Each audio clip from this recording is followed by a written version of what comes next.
ఆకర్షణ లేదా అట్రాక్షన్ ఈ పదాన్ని ఎక్కువగా స్త్రీ పురుషుల మధ్య వాడుతూ ఉంటాం.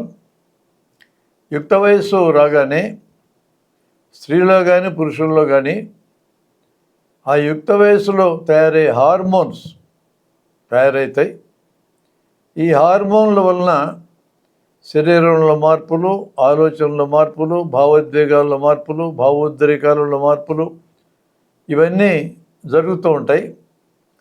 అప్పుడు స్త్రీల ఎడల పురుషులు, పురుషుల ఎడల స్త్రీలు ఆకర్షించబడతారు. ఇది సహజమైన ప్రకృతి నియమం. ఇది ఇక్కడ అందంగా ఆకర్షణ కలగడం, మంచిగా మాట్లాడితే ఆకర్షణ కలగడం, మెచ్చుకుంటే ఆకర్షణ కలగడం, ఇలా రకరకాల కారణాలతో కలుగుతాయి. ఎవరి ఎడల ఆకర్షించబడతారనే దానికి ఏం రూల్స్ లేవు. అందంగా ఉంటేనే ఆకర్షించబడతారని ఏం లేదు. ఇది కాంప్లెక్స్ సిచ్యువేషన్. అది 2-3 అంశాలు కలిసి ఆకర్షణ కింద మారచ్చు. ఒకరి కళ్ళకి ఇట్లాంటి అమ్మాయినో అబ్బాయినో ఆ లెడలను పెట్టి ఆకర్షణ పొందినామని చెప్పని అంటారు.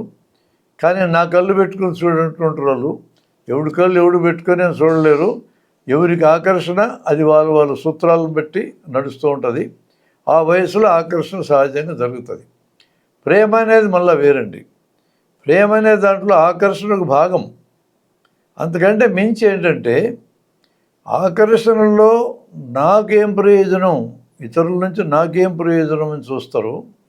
ప్రేమ అన్నాక నా వల్ల నీకేం ప్రయోజనం అని చూడాలి.